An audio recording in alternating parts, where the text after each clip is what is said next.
Alright. Welcome back. Anyhow, so as I went downstairs to get my, put money on my card, right, the ambulance drove by, right, and turned on its sirens briefly, and then turned it off. Okay.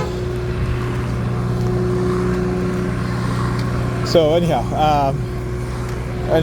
what I was saying before I got distracted, right? Had to expose these crooked New York Predator Department. So she told me to look up what is called parallel construction, right? So what is parallel construction in terms of law enforcement, right? So parallel construction is when, okay, they are creating a secretive investigation, one that's based on attaining whatever so-called proof or evidence, right? Based on violating your rights, right? Not even only based on violating your rights, but the planting of evidence to violate your rights, all right? And then off of that, launching an investigation, right?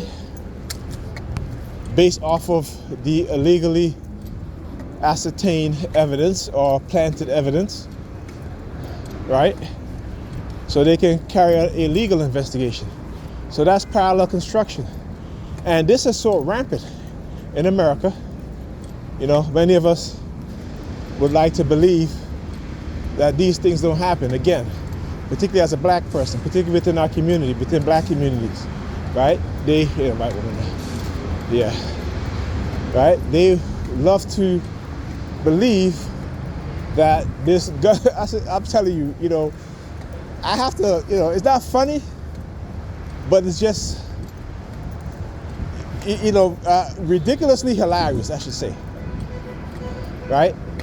That as much as we as black people have gone through and continue to go through in this country, the lies, the manipulation, the setups, the mass incarceration of black men, you know, we see, again, like I talk about, police departments over $1 billion costing the taxpayers, right, by these crooked cops, right?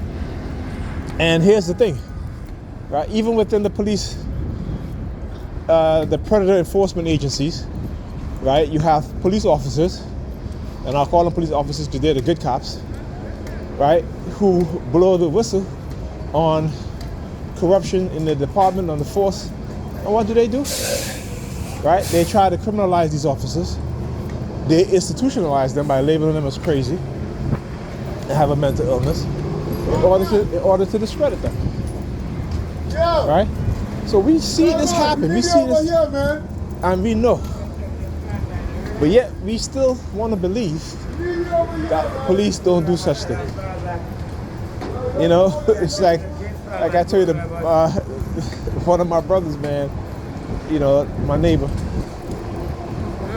who I was talking to, with a friend of his, you know, and his friend was like, you know, I've been to prison, and, you know, a lot of these black people in prison claiming that they're innocent. And it's like, if you're in jail, you're not innocent. And I'm like, bro. And this was like over a decade. No, not over a decade ago. Maybe a few years ago. Maybe 5-6 years ago, what have you. Right? And I'm like, bro, do you understand the way white racism works, particularly against black people and against black men? Do you understand how they create the criminal mindset? Do you understand that it is a business? Okay? Do you understand that in this country when slavery was abolished, what did? They criminalized your behavior. So if you're walking down the street, they can arrest you and say that you're loitering. This is where you get the loitering laws from, right? So for black people, we couldn't, you know, hang outside even though, you know, slavery is over, right? We're free. But we, you know, so a lot of us wasn't able to work. Okay, so what did they do? They engage in loitering laws, right? But you could be hanging out, talking to your friends, and they could come in and arrest you for loitering, right? And they put you right back into slavery. You start to see the private prison industrial complex right after the crack cocaine era. Why is that? Right? Then we begin to understand that, yeah, the crack cocaine era was what? Caused and created by the U.S. government, the CIA in particular. Okay? And then you start to see the mass incarceration of black men, of, you know, black women, and the majority were people who use drugs. But you see today, you see well, before I get into that, but anyway, this is where you start to see the building of the private industrial complex. And now private prisons are a multi-billion-dollar industry, right? But why is it that they're not locking up white men and white women for meth? They're not doing that. They send them to a drug treatment center. They're creating drugs to save them from overdose. So with all of this, America has shown us. America has shown us this, right? But it's our subconscious love of white people, because of white Jesus, that we can engage in such behavior against each other. That they can tell us that, you know, and they're very smart too. When I talk about these people are master manipulators, so they will use our own. They will pay our own, and particularly the black community today, where you see how they're using black women. They're using black women against black men. Okay? Right? And our women are so self-deluded and self-destructive that they will let our community and their men suffer because of it, because somehow they feel slighted in some way, right? That somehow black men have always been their oppressors. Now I want you to understand the fact how they will ignore the facts.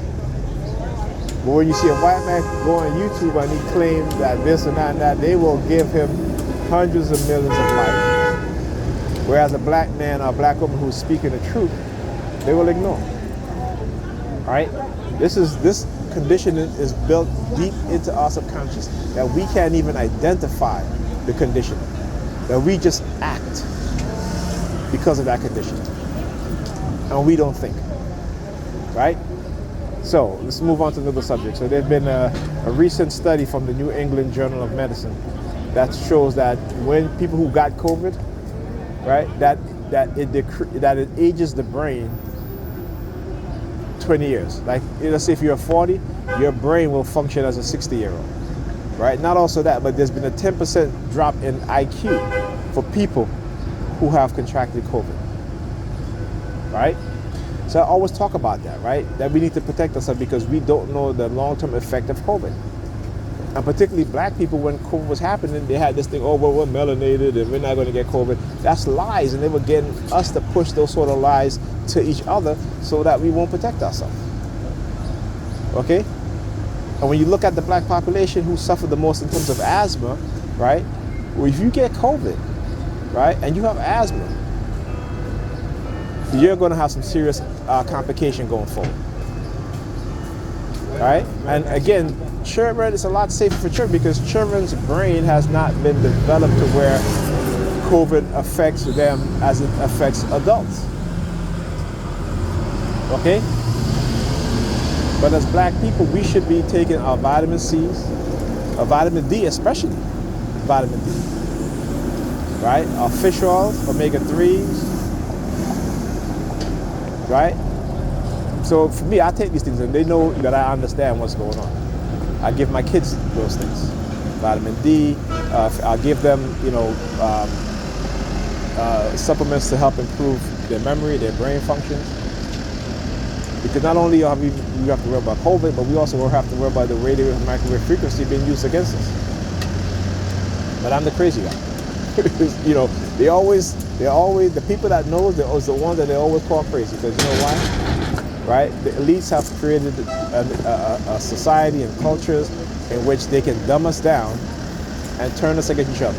And when a population is the least educated, is the more control you have over them. Not only that, but you can create whatever narrative, right? You can create psychosis within the society, because of the lack of sleep. Most people today, most adults today, sleep less than any time in our history.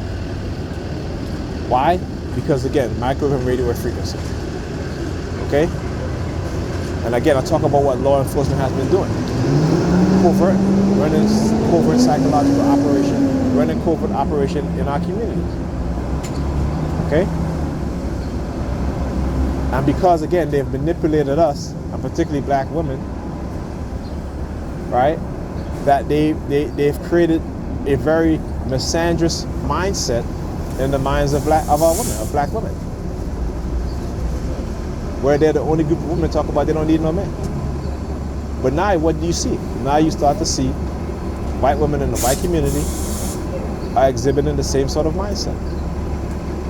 Though it may not be the majority, but it shows you that there's always going to be a residual effect of when they do negative things to black people, that it will go back into their community.